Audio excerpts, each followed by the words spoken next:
Hi. Hola. Hi, here's Mr. Dozy. This is Michael Bradley. Hey, I'm Memphis. Hey. Hola. Hello. I'm here with soccer.com. Soccer.com. Soccer.com. And I'm talking with my friends soccer.com. See you soon. Hey guys, Josh from soccerreviewsforyou.com, bringing you my review plus on-feet video of the brand new Adidas X 16.1 Street Indoor in the limited edition Paris Pack colorway. Now, as you guys can see, it does come in a special all-white drawer-style box, just like the other Paris Pack shoes. Pull the drawer open, and on the inside, they do include a string bag to go along with the shoes themselves. The string bag isn't one that you can wear like a backpack, although it does have strings at the top, so you can seal the very top of the bag. It's all white in color with no graphics or branding at all. The only branding is the Adidas tag that hangs off the side of the bag. Other than that, all you're going to find inside the box, as you guys can see, are the shoes themselves. So we'll get these guys out of the box really quickly, and we'll take a closer look at what is actually a very interesting pair of indoors that bears the X 16.1 name, some of the X 16.1 features, a boost midsole, and it's just an interesting shoe in general. So this is, of course, part of the Paris Pack, unlike the X 16 Plus Pure Chaos, as well as the A16 Plus Pure Control models, which sold out pretty much the same day of their release. As of making this video, at least, the indoor models are still available. So there's an X16.1 and an A16.1 indoor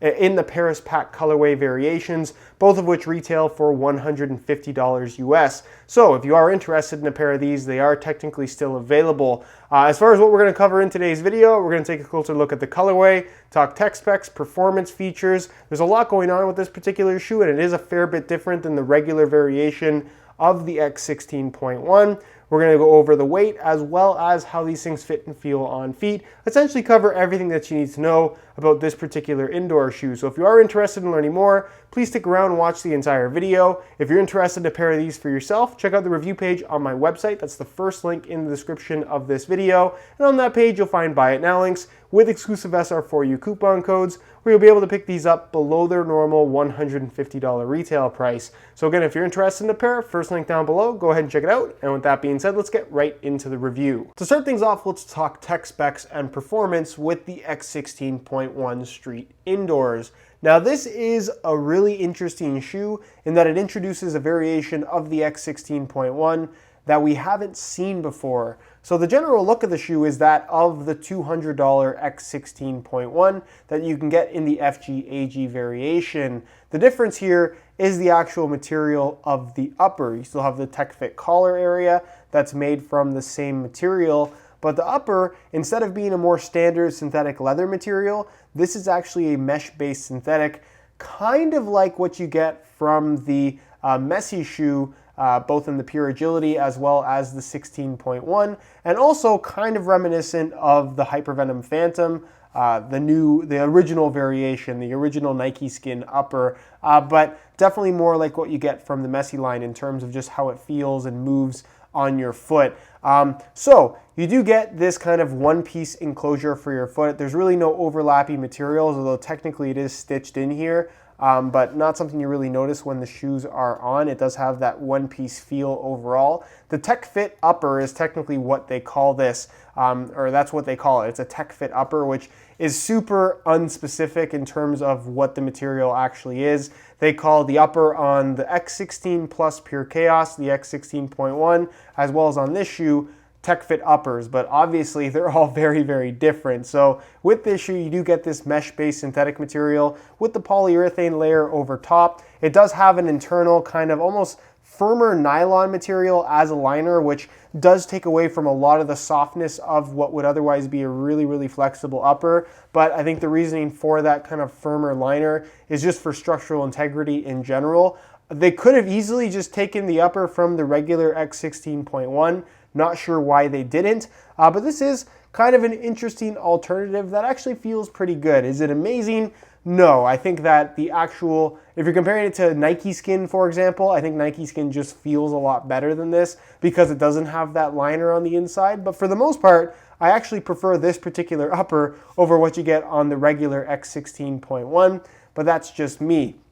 With that said, you still have the Tech Fit area or Tech Fit material, which is this elasticated part, which is in black and gray. It runs through the middle of the shoe, acting as your tongue. You can see that the actual stitching is covered with a fused-on seam. And then, of course, you have the extension pieces at the side of the shoe, which give it the look of being kind of mid-cut, but for the most part, they're just extension pieces and you don't feel it at all when you're actually wearing them. It does have the S-curve as well, as you can see, where it's a little bit extended in the tendon guard area, and then it kind of curves out, similar to what you find on the Pure Boost model. But again, not something that really impacts performance or that you notice all that much, although it is quite comfortable, I'll say that. On the inside, the heel liner is a synthetic suede with a decent amount of padding, which feels quite good. The lacing system runs through the middle, obviously, and you don't have lace holes, you have lace loops, which are these little nylon straps that appear like they would go from the base of the sole into the lacing system, but basically they just cut off right there. They're simply kind of built into the shoe to have somewhere to actually have the laces, which are important on this shoe. They definitely do their part in terms of holding both sides of the upper together and keeping your foot secure on the inside of the shoe, preventing it from sliding around. The insole is removable. It features a synthetic suede liner on top, which is really, really nice. And it's just made from a single layer of this black foam. Nothing fancy, but it does get the job done. And then moving on to the outsole, this does have a 3/4 length Boost foam outsole. This is something that we've seen from Adidas for several years now on various different indoor models. They brought it back here on the X16.1 Street. I've used it before. It's nothing that's all that amazing as far as comfort is concerned. Boost foam is a very, very impressive foam. And on their running shoes, a lot of their basketball shoes that I've worn as well, it works tremendously well. In the form of an indoor soccer shoe, you have this top layer of the midsole that's made from a much firmer foam material, because obviously, yes, the Boost foam provides really good cushioning, but it also can be a little bit unstable in kind of a pure form, if you will. So this does help to stabilize it. So you don't necessarily get that super kind of soft Boost foam feel that you would get from something like an Ultra Boost. But the underfoot cushioning is definitely above average for an indoor shoe in general. Just don't expect it to feel super, super kind of Boost foam cushiony, if that makes any sense. And then it does end kind of closer to the tip of the toe. So when you are on your toes, honestly, you don't really feel the Boost foam all that much. But if you do strike with your heel, it definitely is something nice if you prefer impact protection. Although, like I said, it does have some thickness to it. So if you prefer more of a low profile feel, maybe this isn't the best indoor bottom for you. As far as the outsole is concerned, this is an indoor shoe. Also can be used on street surfaces, so concrete, asphalt. They do not make this in a turf variation, so keep that in mind. And the actual traction pattern itself, it's not all that amazing. If you are on indoor courts and it's a little bit dusty, it can be kind of slick. But as far as using it on asphalt, concrete, any kind of street soccer environment, it seems to grip pretty well and it holds up pretty well too. You do have the little splits in the actual design itself, so you can see the Boost foam peeking through. Not something that really impacts performance in my opinion, and there's just not a lot of actual tread to the traction pattern itself. It's more just straight up rubber, which again, is okay when you're in a street type environment, but not so great on an indoor court. Again, just based on my experience, but it does get the job done and the durability seems to be okay. You also do have a big rubber lip here at the tip of the toe, so sole separation isn't something that you should be too worried about. It seems to be pretty well protected here with the rubber lip. So that's pretty much it as far as tech specs and performance features go. For $150, it's definitely worth your consideration depending on what you're looking for. Obviously at that price range, you can get pretty much any indoor model out there. But if you like the design and the overall feel of the new X16 line, then this is definitely one of those indoor models that you may want to consider. As far as weight is concerned, the X16.1 Street Indoor isn't overly light, but I wouldn't say that they're heavy either. I'm gonna weigh this pair for you today in real time using this scale. Keep in mind this is a brand new pair in a size 9 US. We're going to throw them on the scale, and you can see that they weigh in at 10.4 ounces, the equivalent of 295 grams. So definitely there are lighter indoor models out there, although given other shoes that compare to this in terms of the amount of underfoot cushioning that they provide, this is pretty much right on par with its competition. So again, if you want that super lightweight, low profile, really flexible feel from your indoors, these maybe aren't the best option for you. But again, if you want a little bit more in the way of underfoot cushioning and just a more solid construction in general, there is definitely a lot to like about the X16.1 Street Indoor. As far as aesthetics and the colorway is concerned, this is part of the limited edition Paris pack, so it does have the graphics that are exclusive to that particular pack. The shoe itself does have the general shape of the X16.1, no lace cover obviously. And then the look of the boost foam midsole, some people love it, some people hate it. I don't think it's the best looking overall, but the shoe in general I actually quite like the look of, especially in this colorway. You do have the kind of lighter, almost royal blue towards the toe. It's black at the heel, and then you have this bright orange kind of paint splatter graphic running through the midfoot. You have the Tech Fit collar area, which does have the black and gray within the actual design. Black Adidas branding as opposed to white, which is what you'll find on the Paris Pack X16 Plus Pure Chaos. Not sure why there is a color variation there. It does have the Tech Fit branding in blue right there on the back of the heel, just kind of randomly placed. I thought that was kind of interesting.